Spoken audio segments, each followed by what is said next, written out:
திருவருகை காலம் நமக்கு அழைப்பு விடுக்கிறது. ஆகவே இந்த திருவருகை காலத்துல நான் என்ன செய்யணும், இயேசு என் கூட இருக்கிறாருன்றத நான் புரிந்து கொள்வதற்கு நான் என்ன செய்யணும் அப்படின்னா 3 செயல்களை தான் நாம செய்யணும். முதலாவது நாம் செய்ய வேண்டியது என்ன என்றால், இறை வார்த்தையை நாம் ஒவ்வொரு நாளும் வாசிக்க வேண்டும். இறை வார்த்தையை இந்த திருவருகை காலத்துல நாம் தொடக்க நூலிலிருந்து ஒவ்வொரு நாளும் நாம் வாசிக்க வேண்டும்.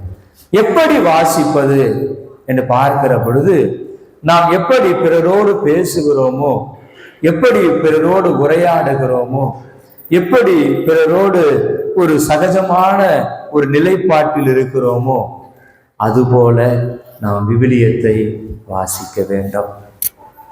சரிங்களா? சகஜமாக விவிலியத்தை நாம் வாசிக்க வேண்டும். முதலாவதாக.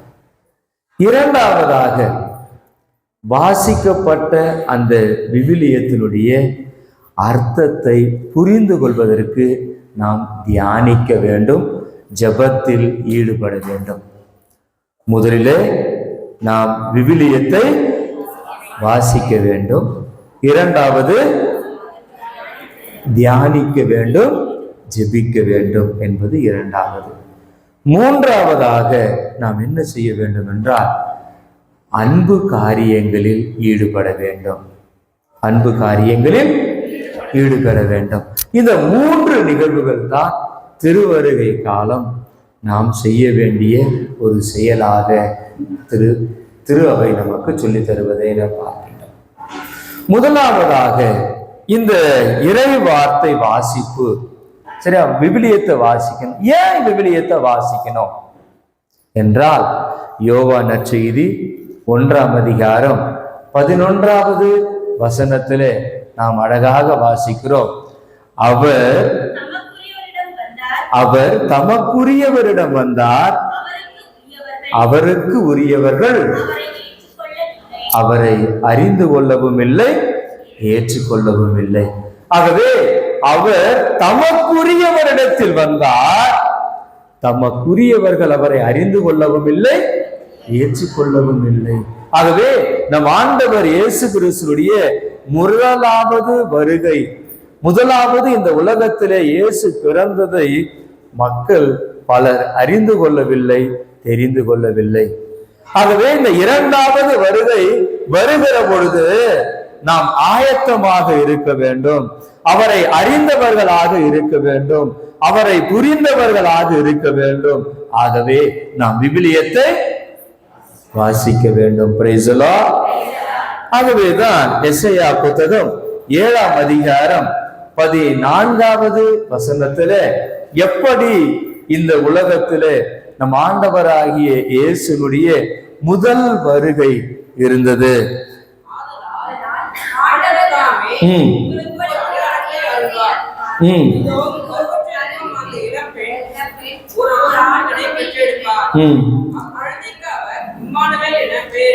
சரி சொல்லு. ஏற்கனவே இயேசு கிறிஸ்துடைய முதலாவது வருகை எசையா புத்தகம் 7ஆம் அதிகாரம் 14வது வசனத்துல இப்படியாக இயேசு கிறிஸ்து மனு உருவாவார், இம்மானுவேலனாக, கடவுள் நம்மோடு என்கிற ஒரு விதானத்துல அவர் இந்த உலகத்தில் வருவார் என்று அவர் சொல்லி இருக்கிறார்.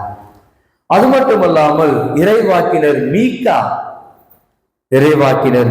5ஆம் அதிகாரம் 2வது வசனத்துல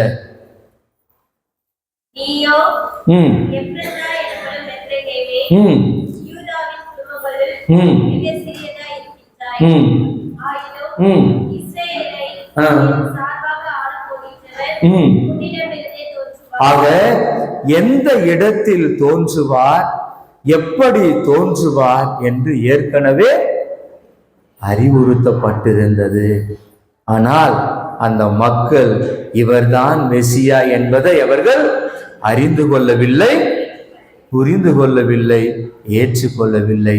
ஆகவே இந்த முதல் வருகை, நம் ஆண்டவர் இயேசு கிறிஸ்துடைய முதல் வருகை ஒரு சிலருக்கு மட்டுமே பயன் அடைந்தார்கள். ஆகவே இயேசு கிறிஸ்துடைய இரண்டாவது வருகை அனைவரும் பயனடைய வேண்டும் என்பதற்காக. இயேசு கிறிஸ்துடைய இரண்டாவது வருகை அனைவரும் பயனடைய வேண்டும் என்பதற்காகவே இந்த திருவருகை காலத்துல நீங்கள் இறை வார்த்தையை வாசியுங்கள், இறை வார்த்தையை தியானியுங்கள், ஜெபம் செய்யுங்கள், ஆண்டவரை புரிந்து கொள்ளுங்கள். ஏனென்றால் முன்பு போல இயேசு கிறிஸ்து 30 ஆண்டுகள் இந்த உலகத்தில் வாழ்வார் என்பது சாத்தியம் இல்லை. இரண்டாவது வருகை மீண்டும் இயேசு இப்படி ஒரு நிலைப்பாட்டில் இருப்பார் என்பது சாத்தியம் இல்லை. அப்போ இரண்டாவது வருகை எப்படி இருக்கும் என்றால், மத்தேயு நற்செய்தி 24ஆம் அதிகாரம் 42வது வசனத்திலே கூறுவது போல, விழிப்பாயிருங்கள், ஏனெனில் உங்கள் ஆண்டவர் எந்த நாளில் வருவார் என யாருக்குமே தெரியாது. ஆகவே அவர் இரண்டாவது வருகை எப்பொழுது என்பது யாருக்குமே தெரியாத ஒன்றாக இருக்கிறது. ஆகவே நீங்கள் விழிப்பாயிருங்கள், ஆயத்தமாயிருங்கள். ஆயத்தமாய் நீங்கள் இருப்பதற்காகத்தான் ஒவ்வொரு நாளும் விவிலியத்தை வாசியுங்கள், விவிலியத்தை தியானியுங்கள், ஜெபத்திலே நீங்கள் ஆழ்ந்திருங்கள் என்று சொல்வதை நாம் பார்க்கின்றோம். இன்னும் மெருகூட்டுகிற விதத்திலே யோவான் நற்செய்தி 14ஆம் அதிகாரம் 3வது வசனத்துல நாம் இவ்வாறாக வாசிக்கிறோம்.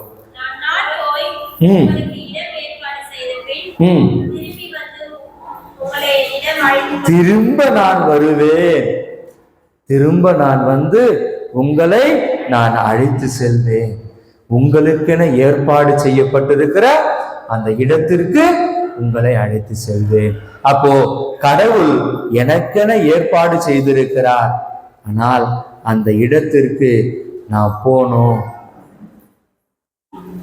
இந்த உலகம் எனக்கு நிரந்தரமான இடம் இல்லை. இந்த வாழ்வு எனக்கு நிரந்தரமான ஒரு வாழ்வு இல்லை. ஆகவே எனக்கு நிரந்தரமான இடம் விண்ணகத்தில் இருக்கிறது. எனக்கு நிரந்தரமான ஒரு வாழ்வு விண்ணகத்தில் இருக்கிறது. அந்த விண்ணகத்திற்கு செல்வதற்கு தயாரிப்பாகத்தான் இந்த மண்ணகத்திலே நாம் வாழ்ந்து கொண்டிருக்கிறோம். ஆகவே எந்த அளவிற்கு நம்மையே நாம் தயாரித்திருக்கிறோம்.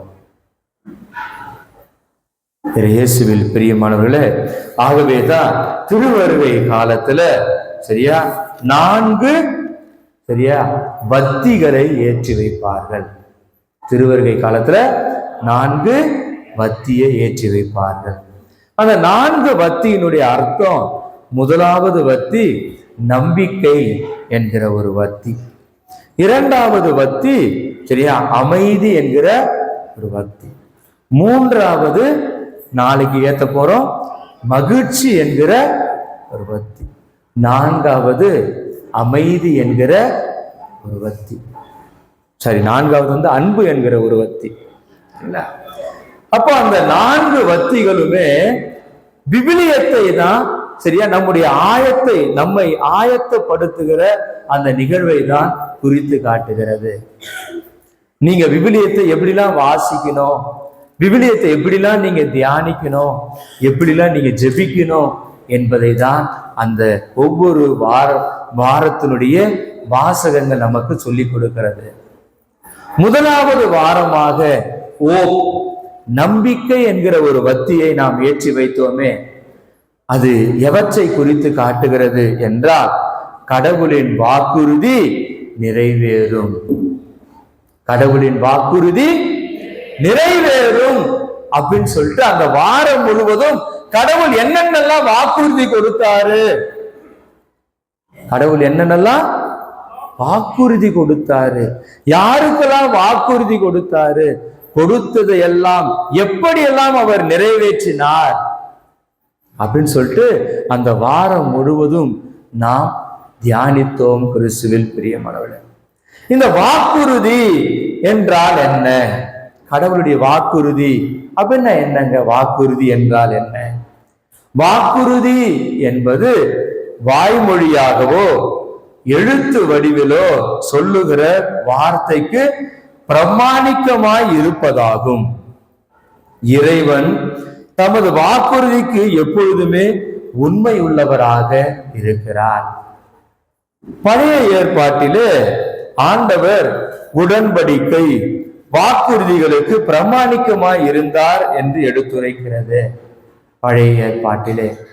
புதிய ஏற்பாட்டிலே இயேசுவின் வழியாக கொடுக்கப்பட்ட புதிய வாக்குறுதிகளுக்கு முக்கியத்துவத்தையும் கொடுப்பதை நாம் பார்க்கின்றோம். ஆகவே பழைய ஏற்பாட்டிலே அந்த வாக்குறுதி அல்லது உடன்படிக்கையை நாம் எப்படி புரிந்து கொள்ள முடியும் என்றால், தொடக்க நூல் 12ஆம் அதிகாரம் முதல் தொடக்க நூல் 50ஆம் அதிகாரம் வரை உள்ள எல்லாமே மிகவும் முக்கிய ஒன்றாக உடன்படிக்கை மற்றும் முக்கிய வாக்குறுதியாக பார்க்கப்படுவதை நாம் பார்க்கின்றோம். இந்த வாக்குறுதிகளிலே தலை சிறந்தவராகவும் தொடக்கமாகவும் இருப்பவர் ஆபிரகாம். சரிங்களா? தொடக்கமாகவும் இருப்பவர் ஆபிரகாம். ஆகவேதான் தொடக்க நூல் 12ஆம் அதிகாரம் 12வது வசனத்துல கடவுள் ஆபிரகாமை கூப்பிட்டு அவரோடு ஒரு வாக்குறுதியை அவர் செய்கிறார். உன்னை நான் பெரிய இனமாக ஆக்குவேன், உனக்கு ஆசி வழங்குவேன், உன் பெயரை நான் சிறப்புற செய்வேன், நீயே ஆசியாக விளங்குவார் என்று இறைவன் ஆபிரகாமுக்கு வாக்குறுதியை அவர் அளித்தார். ஆகவே இறைவன் அவருக்கு மட்டும் அந்த ஆசீர்வாதத்தை தரவே இல்லை, மாறாக அவர் யார் யாருக்கெல்லாம் ஆசீர்வதிக்கிறார்களோ அவர்களுக்கும் ஆசீர்வதிக்கிறார். Praise the Lord, praise the Lord. இயேசுவில் பிரியமானவர்களே, கடவுள் ஆபிரகாமை மட்டும் ஆசீர்வதிக்கவில்லை, அவருக்கு கொடுக்க போகிற அந்த நிலத்தையும் அவர் ஆசீர்வதிப்பதை நாம் பார்க்கின்றோம். ஆகவேதான் தொடக்க நூல் 17ஆம் அதிகாரம் 16, 17 இறை திரு வார்த்தைகள் நமக்கு அழகாக எடுத்து கூறுவதை நாம் பார்க்கின்றோம். கிறிஸ்துவில் பிரியமானவர்களே,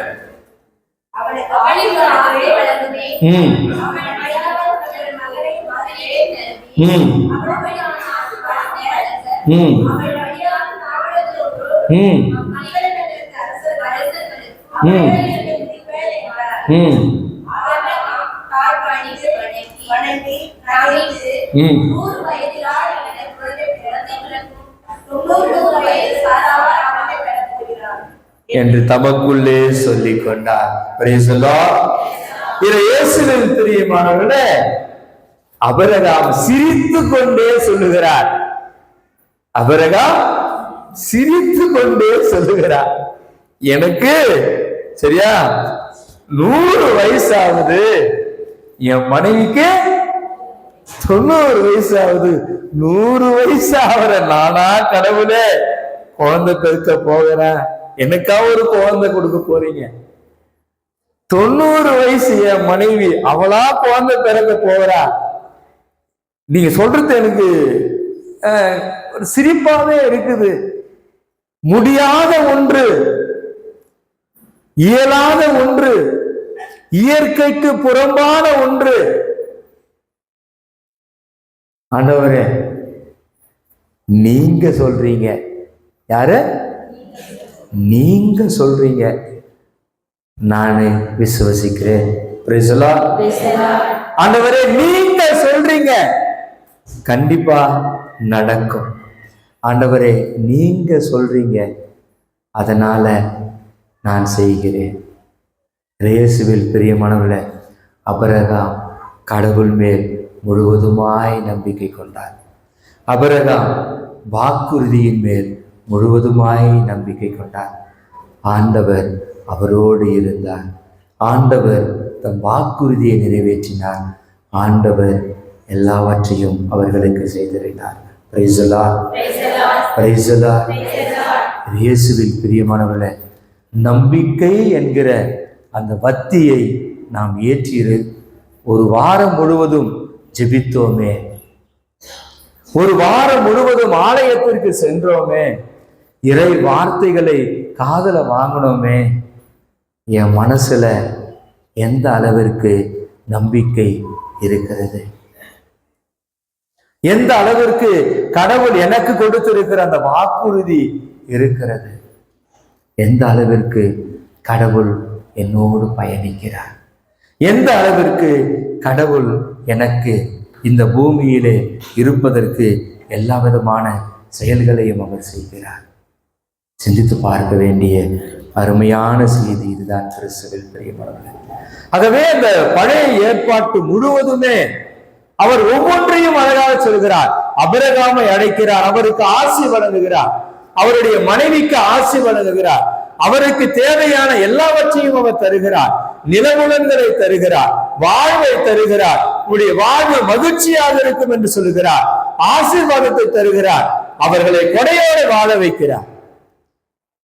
கிறிஸ்துவில் பிரியமானவர்களே, இந்த வாக்குறுதி, கடவுள் தருகிற அந்த வாக்குறுதி, கடவுள் தருகிற அந்த உடன்படிக்கை, கடவுள் தருகிற அந்த உடனிருப்பு 4 விதமான கொடைகளை கொண்டிருப்பதை நாம் பார்க்கின்றோம். முதலாவது, கடவுள் நமக்கு நிறைவாய் தருகிற ஆசீர்வாதம். இரண்டாவது, நம்முடைய உறவுகள். மூன்றாவது, நாம் வாழக்கூடிய நிலம். நான்காவது, கடவுளுடைய உடனிருப்பு, கடவுளுடைய இறையுறவு. இயேசுவில் பிரியமானவர்களே, இந்த 4ம் அமைந்திருப்பதுதான் வாக்குறுதி, இந்த 4ம் அமைந்திருப்பதுதான் உடன்படிக்கை, இந்த 4ம் அமைந்திருப்பதுதான் கடவுளுடைய தெய்வீக பிரசன்னம். Praise the Lord, praise the Lord. இயேசுவில் பிரியமானவர்களே, என்னுடைய குடும்பத்தில கணவன் மனைவி இருவரும் சந்தோஷமாக இருக்கிறார்கள், இருவரும் ஒற்றுமையாக இருக்கிறார்கள், மகிழ்ச்சியோடு இருக்கிறார்கள் என்றால் கடவுள் உங்களோடு இருக்கிறார். Praise the Lord. உங்களுக்கு குழந்தை செல்வங்கள், எல்லா செல்வங்களையும் கொடுத்து கடவுள் உங்களை ஆசீர்வதித்து இருக்கிறார் என்றால் கடவுள் உங்களோடு இருக்கிறார். Praise the Lord. கடவுள் உங்களுக்கு நிலபுலன்களை தந்து உங்களுடைய வாழ்வாதாரத்தை அவர் உயர்த்தி இருக்கிறார் என்றால் நீங்கள் இந்த உலகத்திலே கண்ணீர் இல்லாமல் மகிழ்ச்சியோடு வாழ்ந்து கொண்டிருக்கிறீர்கள் என்றால் கடவுள் உங்களை ஆசீர்வதித்திருக்கிறார். Praise the Lord. நீங்கள் செல்லுகிற பொழுது கடவுள் உங்களை பாதுகாக்கிறார். நீங்கள் எடுத்து வைக்கிற ஒவ்வொரு முன்னெடுப்புகளிலும் நீங்கள் வெற்றி அடைகிறீர்கள், நீங்கள் வாழ்க்கையில மகிழ்ந்திருக்கிறீர்கள் என்றால் கடவுள் உங்களோடு இருக்கிறார். Praise the Lord. இயேசுவில் பிரியமானவர்களே, அருமையான குடும்பம், அழகிய பிள்ளைகள், நல்ல ஒரு வேலை வாய்ப்பு, ஆண்டவருடைய பாதுகாப்பு, இவை அனைத்துமே கடவுள் எனக்கென கொடுத்திருக்கிற வாக்குறுதி, கடவுள் எனக்கு என்னோடு வைத்திருக்கிற அந்த உடன்படிக்கை, எனக்கும் கடவுளுக்கும் இருக்கிற அந்த நெருக்கம், இதுதான் எடுத்து காட்டுகிறது கிறிஸ்துவில் பிரியமானவர்களே. ஆகவே நான் எந்த அளவிற்கு கடவுளோடு நெருங்கி இருக்கிறேன், எந்த அளவிற்கு கடவுளை என்னுடைய வாழ்க்கையிலே நான் கண்டிருக்கிறேன், எந்த அளவிற்கு கடவுளோடு நான் உரையாடி இருக்கிறேன், உறவாடி இருக்கிறேன் என்பதை நாம் யோசித்து பார்க்க வேண்டிய அருமையான நேரம் இதுதான் கிறிஸ்துவின் பிரியமானவர்களே. அடுத்ததாக விடுதலை பயணம் 12ஆம் அதிகாரம் 25வது வசனம்.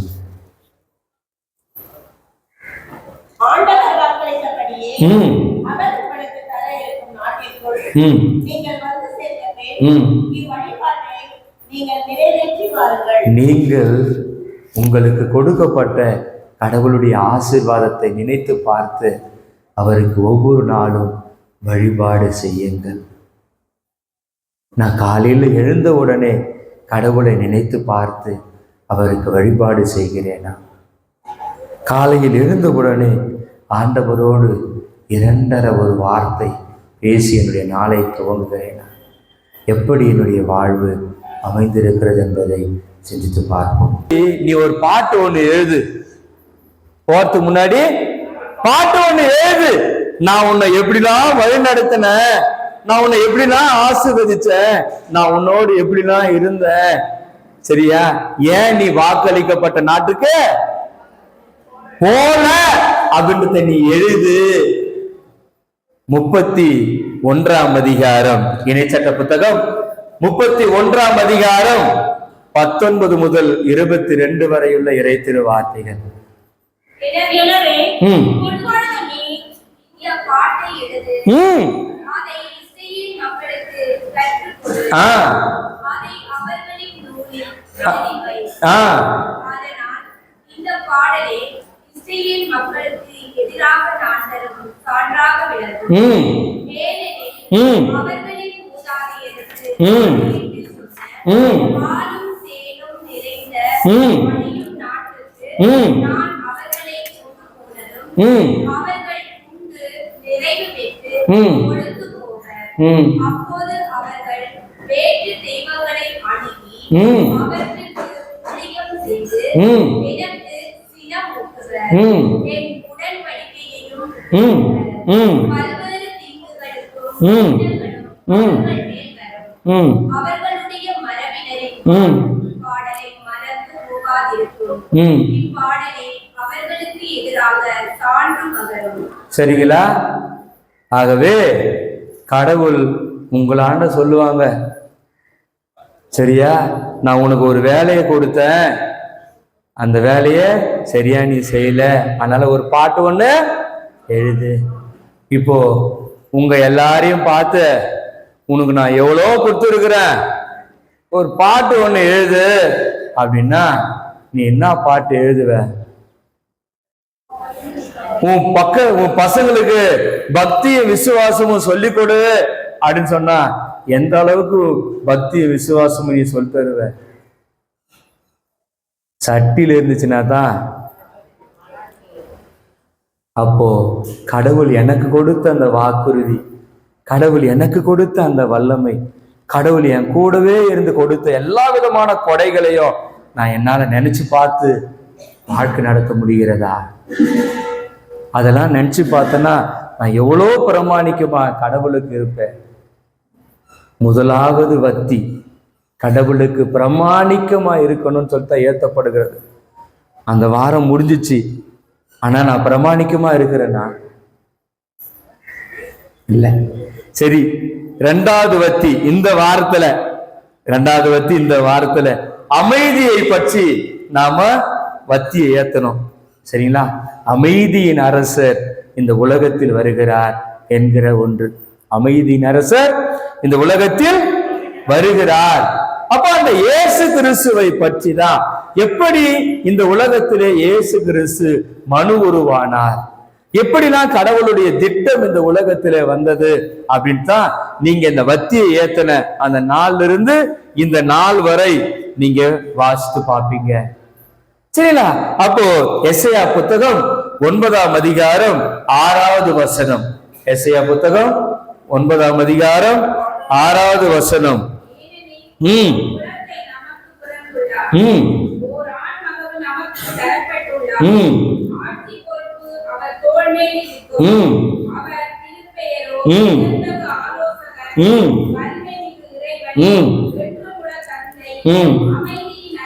ஆக இந்த உலகத்தில் வர இருக்கிற நம் ஆண்டவர் இயேசு கிறிஸ்து அமைதியின் ஆகவேதான் லூக்கா நற்செய்தி 2ஆம் அதிகாரம் 14வது வசனத்துல இவ்வாறாக வாசிக்கிறோம். உலகில் அவருக்கு உகந்தவருக்கு அமைதி உரித்தாகுக. இந்த உலகில் அவருக்கு உகந்தவருக்கு அமைதி உரித்தாகுக. இந்த உலகத்திலே நான் கடவுளுக்கு உகந்தவனாக, இந்த உலகத்திலே கடவுளுக்கு உகந்தவளாக நான் இந்த உலகத்தில் வாழ்ந்து கொண்டிருக்கிறேனா என்பதை நாம் சிந்திக்க பார்க்க வேண்டிய ஒரு அருமையான தருணம் இதுதான் கிறிஸ்துவில் பிரியமானவர்களே. ஏனென்றால் ரோமையருக்கு எழுதிய திருமுகம் 15ஆம் அதிகாரம் 33வது வசனம் நமக்கு இவ்வாறாக சொல்லித் தருகிறது. யாரெல்லாம் அமைதியை ஏற்படுத்துகிற கடவுளை நம்பி வாழ்கிறார்களோ, யாரெல்லாம் அமைதியை ஏற்படுத்துகிற கடவுளை நம்பி வாழ்கிறார்களோ அவர்கள் அமைதியில் இருக்கிறார்கள் என்று சொல்லுவதை நாம் பார்க்கின்றோம். அமைதி தருகிற கடவுள் உங்கள் அனைவரோடும் இருப்பாராக, சமாதானத்தை தருகிற கடவுள் உங்களோடு இருப்பாராக என்று அவர் வாழ்த்துவதை நாம் பார்க்கின்றோம் கிறிஸ்துவில் பிரியமானவர்களே. அடுத்ததாக 1 தெசலோனிக்கேயர் 5ஆம் அதிகாரம் 23வது வசனத்திலே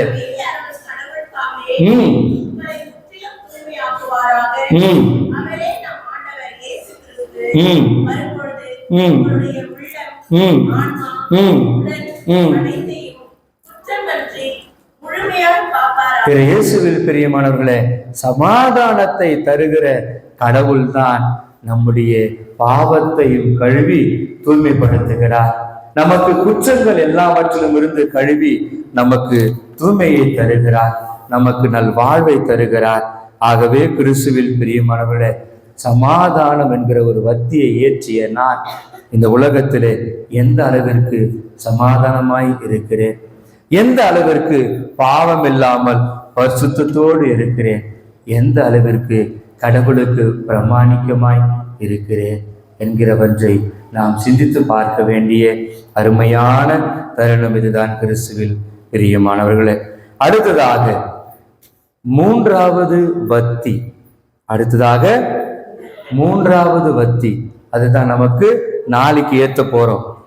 என்ன வத்தி? மகிழ்ச்சியின் வத்தி. மகிழ்ச்சி எதை குறித்து மகிழ்ச்சி? எனக்கு மீட்பு கிடைத்து விட்டது, எனக்கு ரட்சிப்பு கிடைத்து விட்டது என்பதை சரியா உணர்ந்து மகிழ்ச்சியோடு நாம் ஏற்றுகிற வத்தி தான் 3வது வத்தியான மகிழ்ச்சியினுடைய வத்தியை நாம் பார்க்கின்றோம் கிறிஸ்துவில் பிரியமானவர்களே. மார்க் நற்செய்தி 10ஆம் அதிகாரம் 45வது வசனம். மார்க் நற்செய்தி 10ஆம் அதிகாரம் 45.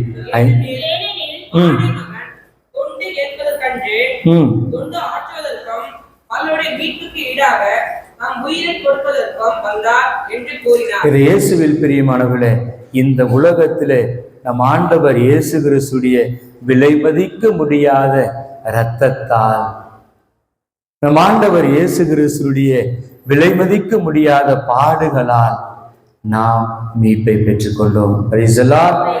அந்த மீட்பு தான் நமக்கு மகிழ்ச்சியை தருகிறது, அந்த மீட்பு தான் நமக்கு விண்ணக வாழ்வை தருகிறது, அந்த மீட்பு தான் கடவுளோடு இணைந்து வாழக்கூடிய அளவிற்கு ஆற்றலை தருகிறது. எபிரேயருக்கு எழுதிய திருமுகம் 2ஆம் அதிகாரம் 14 முதல் 18 வரையுள்ள இறை திருவார்த்தைகள்.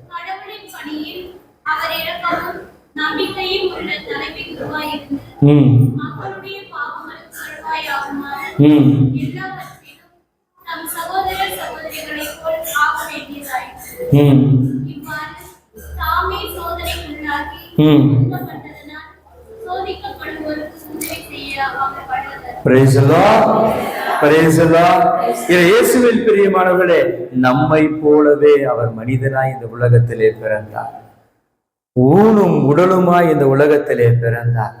இந்த உலகத்திலே கடவுளுடைய திருவுளத்தை நிறைவேற்றினார். வான தூதர்களை அல்ல, மாறாக ஆபிரகாமினுடைய வழிமரபு, விசுவாசத்தினுடைய மறுமரபு, விசுவாசிகளுடைய பிள்ளைகளை அவர் இந்த உலகத்திலே மீட்டெழுந்தார். ஏனென்றால் இந்த உலகத்தில் இருக்கிற ஒவ்வொரு மனிதனும் பலவீனமானவர்கள். அந்த பலவீனத்தினாலே தவறுகள் செய்கிறார்கள், பாவங்கள் செய்கிறார்கள், தங்களுடைய பெற்றுக்கொண்ட அந்த ஆசீர்வாதத்தை இழந்து தவித்துக் கொண்டிருக்கிறார்கள். ஆகவே நான் அந்த பலவீனனாய் இருக்கிற அவனுக்கு நான் உதவி செய்கிறேன், பலவீனமாய் இருக்கிறவர்களை நான் பலப்படுத்துகிறேன், தவறி விடுகிறவர்களை நான் தாங்கி பிடிக்கிறேன், அவர்களுக்கு மீட்பை தருகிறேன், புது வாழ்வை தருகிறேன் என்று கடவுள் நமக்கு சொல்லி தருவதை நாம் பார்க்கின்றோம் கிறிஸ்துவில் பிரியமானவர்களே. இதைத்தான் இன்னும் மெருகூட்டுகிற விதத்திலே ரோமையருக்கு எழுதிய திருமுகம் 3ஆம் அதிகாரம் 25வது வசனத்திலே ரத்தம் சிந்தி மனிதனுடைய பாவத்திற்கு கழுவாயாய் ஆகுமாறு இயேசுவை கடவுள் நியமித்தார். அவரிடம் நம்பிக்கை கொள்வோருக்காகவே இவ்வாறு செய்தார். கடவுள் கடந்த காலத்தில் மனிதர் செய்த பாவங்களை கண்டுகொள்ளாமல் விட்டுவிட்டார். இவ்வாறு மனிதரை தமக்கு ஏற்புடையவராகும் முறையை அவர் காட்டினார் என்று அவர் சொல்லித் தருவதை நாம் பார்க்கின்றோம். கிறிஸ்து இயேசுவில் பிரியமானவர்களே, ஆகவே இயேசு கிறிஸ்து நமக்கு மீட்பை பெற்று தந்திருக்கிறார். இயேசு கிறிஸ்து நமக்கு ரட்சிப்பை பெற்று தந்திருக்கிறார். ஆகவே நாம் அந்த மகிழ்ச்சியை என் வாழ்நாள் முழுவதும் அவற்றை கடைபிடிக்க வேண்டும் என்பதுதான் மூன்றாவது வத்தி நமக்கு சொல்லித் தருகிற ஒரு செய்தியாக இருப்பதை நாம் பார்க்கின்றோம். அடுத்ததாக நான்காவது வத்தி அன்பை கொண்டிருப்பதை நாம் பார்க்கின்றோம். அந்த நான்காவது வத்தி நமக்கு சொல்லித் தருகிற செய்தி, கடவுள் மனிதர்களை தன்னுடைய அன்பால் அரவணைத்துக் கொண்டார். கடவுள் தன் மனிதர்களை அன்பால் அரவணைத்துக் கொண்டார். ஏனென்றால் யோவான் நற்செய்தி 3ஆம் அதிகாரம் 16வது வசனம். யோவான் நற்செய்தி 3ஆம் அதிகாரம் தம் ஒரே மகன் மீது நம்பிக்கை கொள்ளும் எவரும்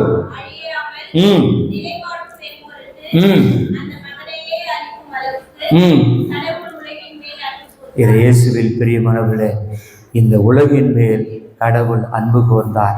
இந்த உலகத்தில் இருக்கிற ஒவ்வொருவர் மேலும் கடவுள் அன்பு கூர்ந்தார். இந்த உலகத்தில் இருக்கிற ஒவ்வொன்றையும் கடவுள் அன்பு கூர்ந்தார். ஆகவேதான் சாலமோனின் ஞானம் 11:24 நமக்கு அழகாக சொல்லித் தருகிறது. படைப்பு அனைத்தையும் ஆண்டவரே நீர் அன்பு செய்கிறீர். சாலமோனின் ஞானம் 11:24.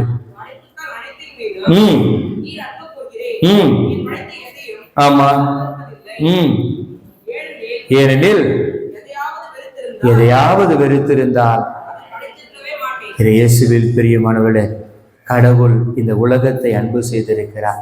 தன்னுடைய ஒரே மகனை இந்த உலகிற்கு அளித்து இந்த உலகத்தை மீட்டிருக்கிறார். இந்த உலகத்தில் இருக்கிற ஒவ்வொருவருக்கு வாழ்வை தந்திருக்கிறார். இது அனைத்துமே எதற்காக என்றால், கடவுள் என்னை அன்பு செய்கிறார். கடவுள் என்னை வெறுக்கவே இல்லை.